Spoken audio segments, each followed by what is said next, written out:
We are crying out from the West to Europe, to the East, to the South, to everywhere for wiser leadership, better leadership, leadership that doesn't polarize, leadership that's not afraid to come to political solutions, and leadership that will continue the fight. These days, it can feel like the world is at a true inflection point. And so this week, I'm thrilled to speak with CNN's chief international anchor, Christiane Amanpour, to get a better understanding of this current global moment. Amanpour is host of CNN International's flagship interview show and is a leading voice on how America fits into the geopolitical order. In her 40 years with CNN, she's interviewed everybody from world leaders to everyday citizens and delivered on-the-ground reports from conflict zones around the world. She specializes in helping viewers understand the human beings caught in the midst of global conflicts and how foreign policy and geopolitical shifts shape people's lives. Her groundbreaking journalism has earned Amanpour 14 Emmys, 4 Peabody Awards, and 2 George Polk Awards. And on April 12th, she'll be honored as one of the first ever Polk laureates, a short list of remarkable individuals recognized for their outstanding contributions to American journalism. Amanpour spoke with me from London between a flurry of interviews, meetings, and emails ahead of her nightly show. She offered unmatched insight into Putin's aggression in Ukraine, the appalling impact of preventing journalists from entering Gaza, and why this particular moment in world affairs keeps her up at night. I'm Charlotte Alter, senior correspondent for Time, and this is Person of the Week.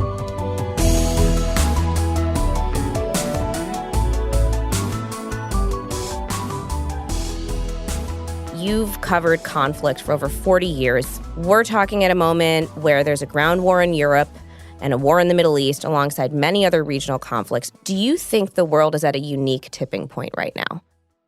I actually do. I find it incredibly disheartening, frankly, that in 2024, we are at this place where in, let's just say, Europe, we have an old-fashioned illegal land invasion with the attempted annexation of territory of a European sovereign democratic country by an imperialist and revanchist Russia. I mean, it's hard for me even to get my head around it.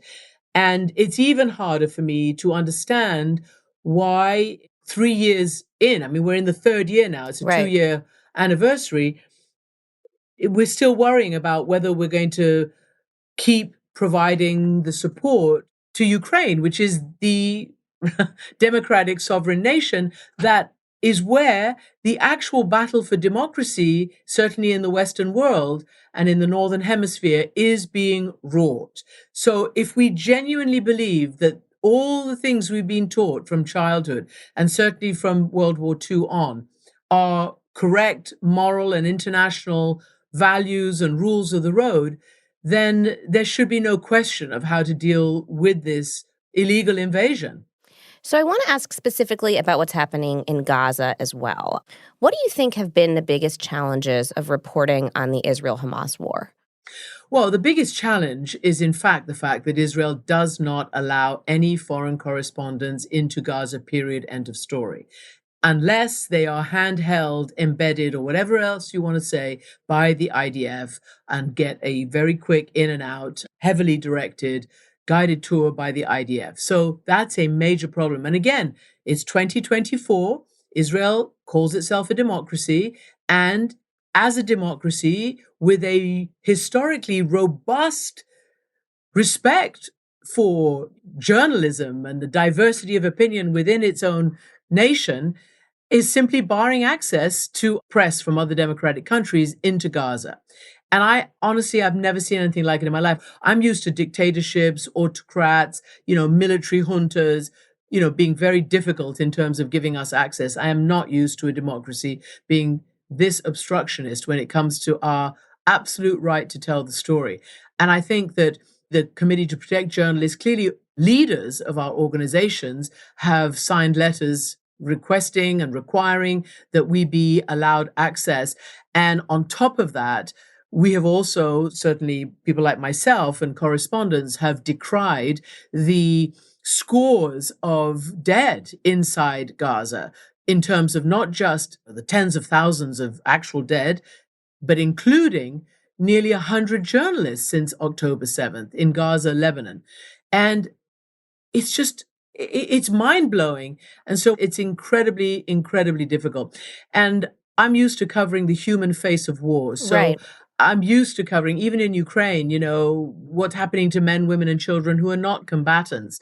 And unfortunately, so much of the wars that we see right now unfolding, including Gaza, including Right. in Ukraine, are wars that are also directed at non-combatants, civilians, children, women.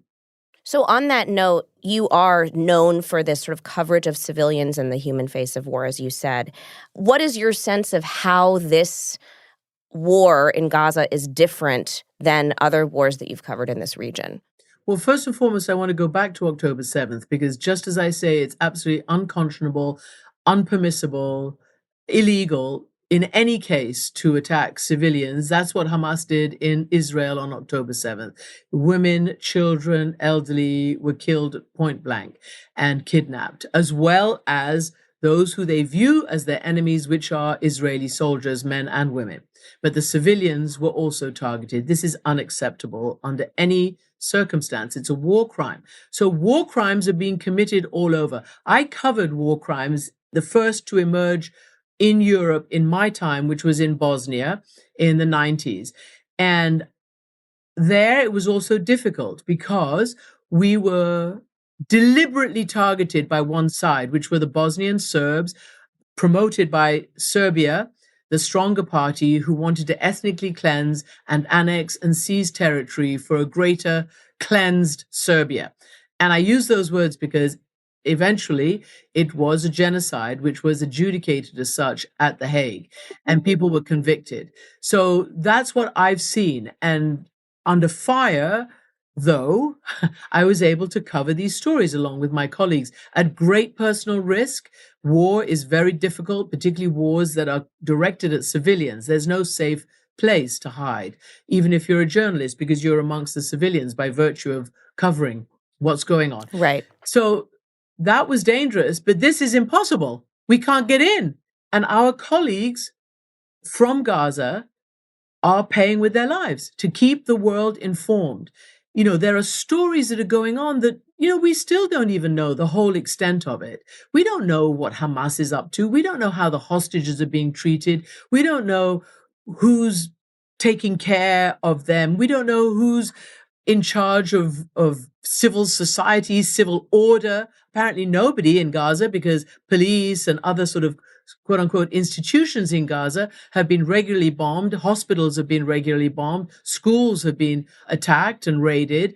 And we don't know what's under the rubble.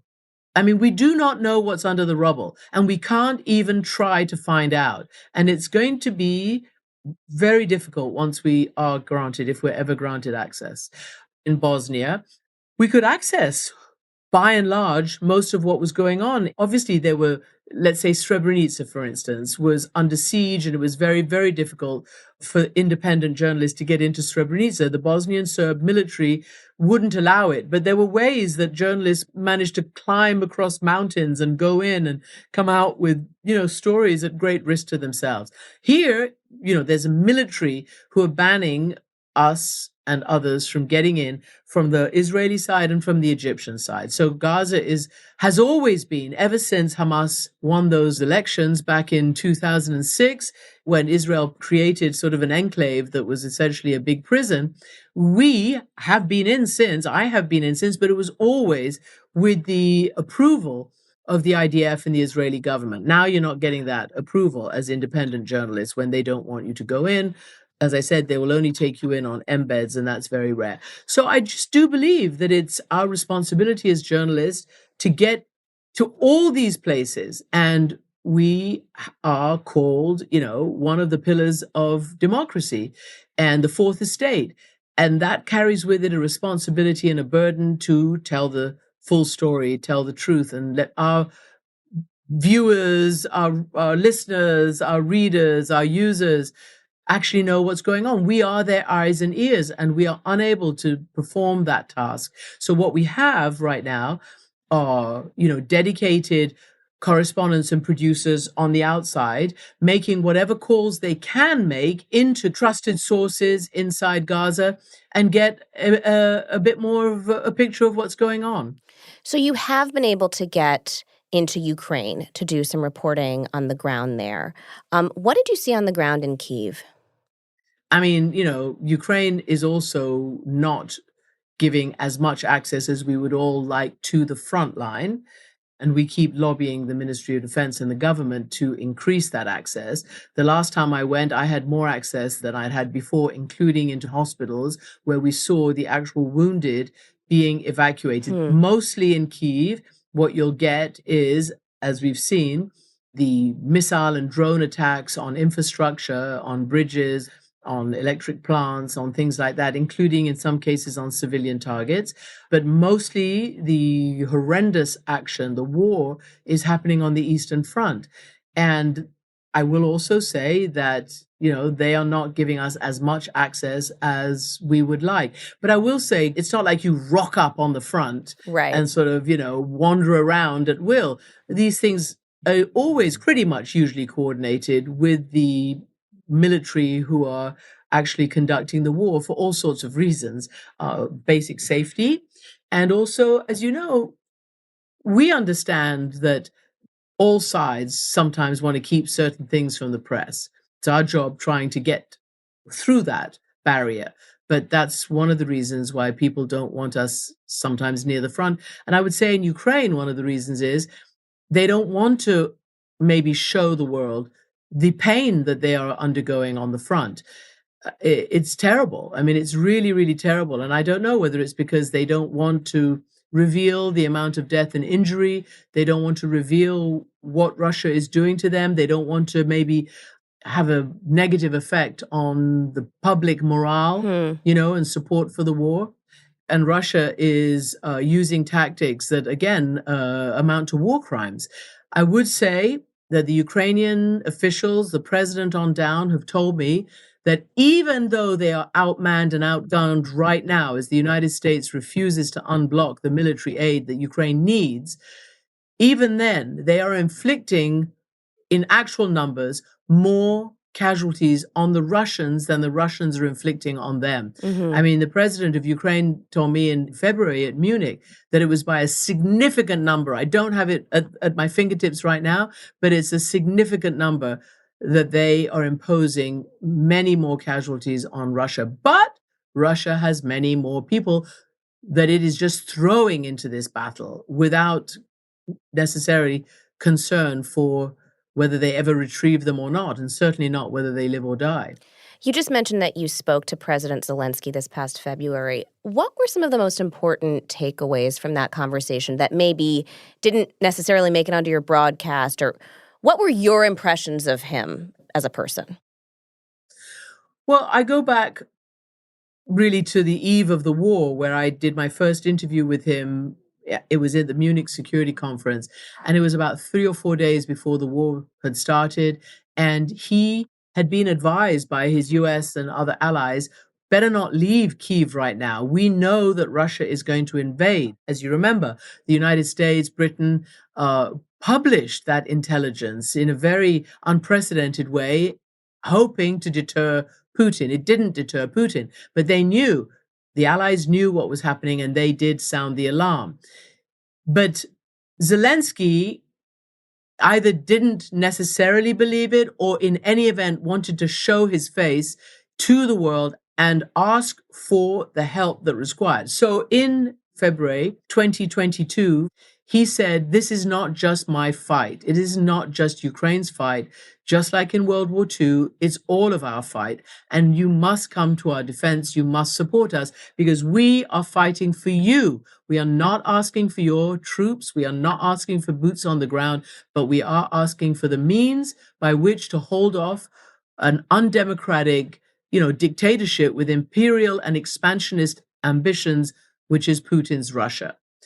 So fast forward now to 2 years later, I noticed that he was a little down in the dumps. It wasn't the same bravado. It wasn't the same light in his eyes. 2 years of wearing military fatigues, of every night communicating with these people, of traveling around the world, drumming up support for Ukraine, of speaking every day to major forums via Zoom and however else he does it, trying to keep morale up at home, trying to make sure the people on the front line have the wherewithal, which they don't really right now. They're having to ration ammunition and weapons. That's what they told me. Right.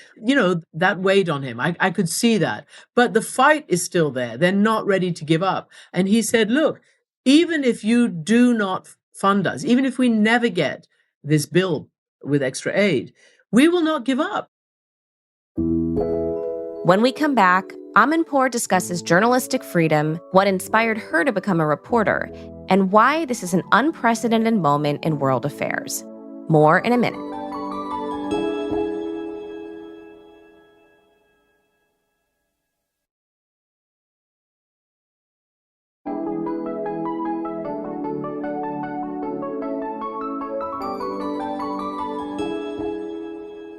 So you've obviously been an outspoken advocate for journalistic freedom, even in this conversation. And recently, it was the one-year anniversary of the detainment of Wall Street Journal reporter Evan Gershkovich in Russia. What are your impressions of the situation for journalists in Russia? What are the stakes here when it comes to press freedom? And what responsibility does the international community have? Well, the international community obviously keeps supporting. When you say the international community, the Western democratic community that believes in the freedom of the press keeps lobbying, and all the advocacy groups in the United States and elsewhere do, as well as, for instance, in this case, the Wall Street Journal, but anybody whose employee is in this situation works very, very hard to get them out. I know from interviews that there are ongoing conversations about prisoner swaps, about all of this kind of stuff. It just, at the moment, hasn't gotten anywhere. Gershkovich was accused of espionage, and it's apparently the first time an American reporter has been accused of espionage since the end of the Cold War. It used to be de rigueur. Anybody they'd kidnap and hold hostage, imprison, they would call, spies. And obviously it's rubbish in Evan's case. And they're just playing games, just like the Iranians do when they take people like Siamak Namazi, who very fortunately was released back in September. They use them as hostages and pawns. And so they try to get whatever they can out of, in this case, the United States, whether it's money, whether it's an exchange, whether it's whatever it might be. And, it's a disaster. It's terrible. Yeah. But there should be negotiations. I do not believe that journalists should be just left to rot because their governments aren't going to be engaging. We know now that things have changed, that many governments have engaged. They have received their journalists and other nationals back. Sometimes it's for money, sometimes it's prisoner swaps. So it's very delicate, it's very careful, it has to be very precise, but it doesn't mean to say that you're weak if you try your best to get your citizens back, your innocent citizens back. Yeah. So, speaking of authoritarians like Putin, you and your family experienced firsthand the rise of authoritarianism with the Iranian Revolution beginning in 1978. How did that experience inform your sense of world politics and drive your interest in journalism? Well, it certainly drove and started my interest in journalism because I was witnessing a revolution happening in my own time, in my own country, on my own, front door, back door, whatever door. And I was interested by it. And I was old enough to realize that something pretty awful was happening to us. How old were you? I was 20 in 1978. Okay. And, it was what motivated me to become a journalist. And I think what motivates me as a journalist, and I learned this in Bosnia, was to always be truthful, not neutral. There's often no two sides, no both-siderism in these kinds of extreme cases. And you have to call it out. And you have to be absolutely truthful and don't try to create false equivalence when none exists. But I also think that the revolution in Iran and my background as a part Western, part Iranian, part Catholic, my father was Muslim, so very multi-ethnic, multi-religious, multicultural home I grew up in, allowed me and prepared me for the kinds of conflicts that I cover now, which are by and large ethnic conflicts, religious conflicts, nationalistic internal wars. And even now, covering the Israel-Gaza war, I do my best, and I do it pretty often, to look for voices where you can find nuance within each community, and look for voices of each of the different communities who are willing to engage with each other. I find that incredibly useful. I find it very affirming. I do still believe that humans, given the chance, would choose what's right, what's humane, human rights, and what's peaceful. And it's very, very important for me at this time when there's so much tribalism, and I say that in a considered way, so much inability to see any nuance in any side, the cancel culture that's happening right now, the inability to actually sort of go beyond the headlines and beyond the surface, the impression you get that you're forced to take sides. I disagree with all of that, and I try to go and talk to all sides. So, in your 40 years of reporting, particularly when it comes to the two regional wars that we've been discussing in Ukraine and in Gaza, can you think of a moment that compares to this one? There's a lot of people out there who say it feels like, the way things were shifting before World War I, for example. Well, I think there's two different things. I do believe in the Middle East, as we've heard, there's always been a worry since October 7th, even before October 7th, that there'd be wider regional wars. I mean, that hasn't happened, and it hasn't happened after 6 months of the most extraordinary war that's going on. As yet, we haven't seen a concerted effort by any of the regional neighbors to take full advantage and to intervene. It concerns me that the longer this goes on, the more something either deliberate or accidental could take place, and it could reverberate more regionally. In the European war, it's slightly different, because what you have here is you haven't seen this since Hitler and the annexation of 1938 in Europe. You have not seen this attack on another European country in a way that we're watching what's happening right now. And to be frank, the free world, the European world, the United States, NATO allies should have paid a huge amount more of attention when Putin started this in 2014 by fully annexing Crimea with what they hoped was plausible deniability, invading eastern Ukraine with their so-called little green men, which were in fact Russian special forces and Russian military.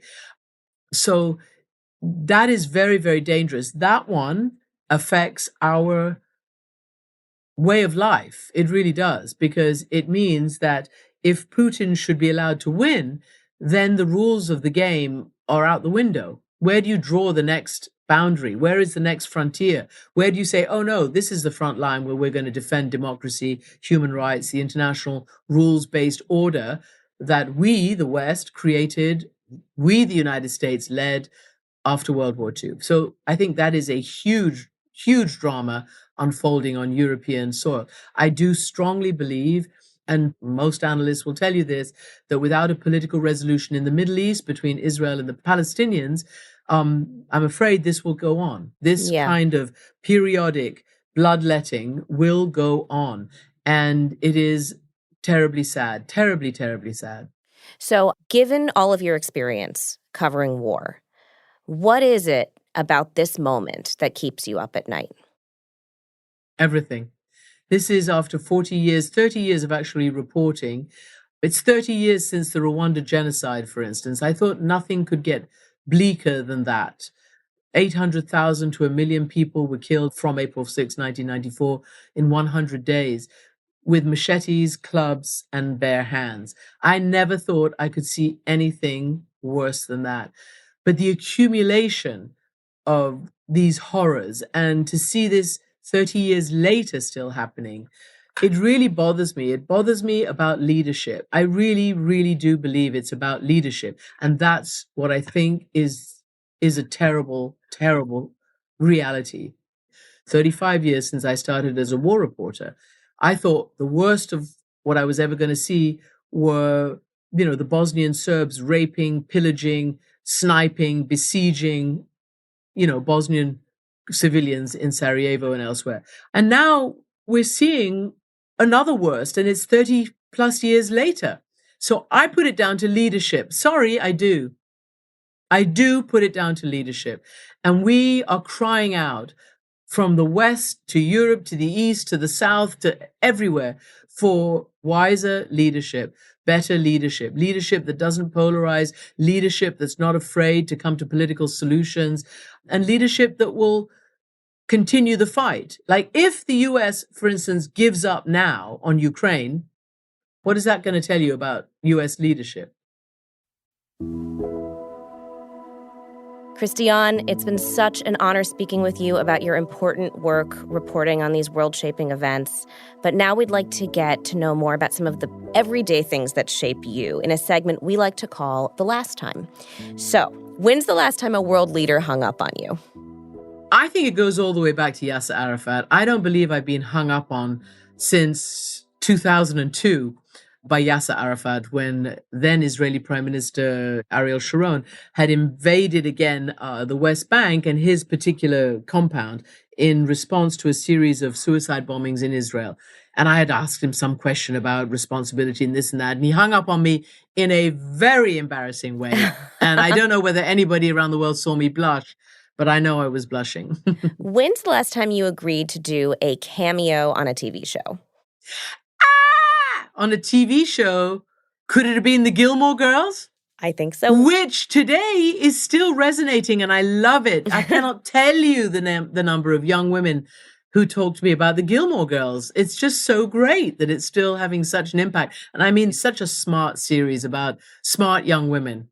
When's the last time you pulled an all-nighter? I pulled an all-nighter. I do them quite regularly when I'm on the road because the reality of reporting in the field for an American organization is the time change and the time difference. So often primetime shows in the US want you, and it's a ridiculous time of the morning wherever you are. So yes, I've pulled all-nighters. I don't know. The last time was maybe the last time I was in Ukraine. When's the last time you had to do your own TV makeup? Well, do you know that happens more than you would like to imagine? I do it when I'm in the field. I always do that. I don't do it, at least I hope never to do it, when I'm in a studio under the full lights and the full glare, the merciless glare of studio lights. And I'm so lucky, whether it's in CNN New York or CNN London, I'm lucky to have great hair and makeup artists who do a great job on me. So I'm fortunate. Last one. When's the last time an interview left you speechless? Let me just say, I will tell you, I was absolutely speechless when triple amputees lying in hospital just 2 or 3 days after their operations and after being withdrawn from the battlefield told me that they want to go back to the battlefield because they absolutely want to defend their country. And I'm also speechless when I talk to families of the Israeli hostages who still have family still there, or whether it's Gazans who've lost everything, including, 5, 6, 7, 8, 10 members of their families, can actually speak to me with hope. Christiane, thank you so much for your time. I really appreciate it. Thank you. Thank you, Charlotte. Thank you. I appreciate it.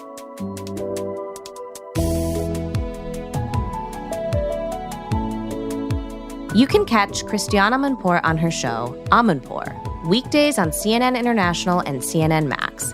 And if you need even more global insights over the weekend, there's also the Amanpour Hour on Saturdays on CNN. Thank you so much for listening to Person of the Week.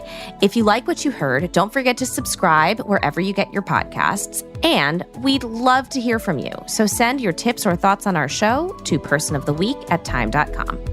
I'm Charlotte Alter. See you next week.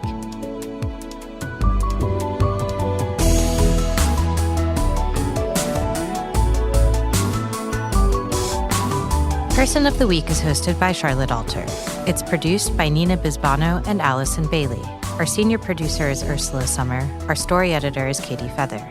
This episode was mixed by Joe Plord. Our theme music was composed by Billy Libby. Joseph Frischmuth is our fact checker. Person of the Week is a co-production of Time Studios and Sugar 23. At Time, our executive producers are Dave O'Connor, Michael Erlinger, and Sam Jacobs. At Sugar 23, our executive producers are Mike Mayer, Michael Sugar, and Liam Billingham. Sasha Matthias is the head of audio at Time. You can find us online at time.com/personoftheweek and wherever you get your podcasts.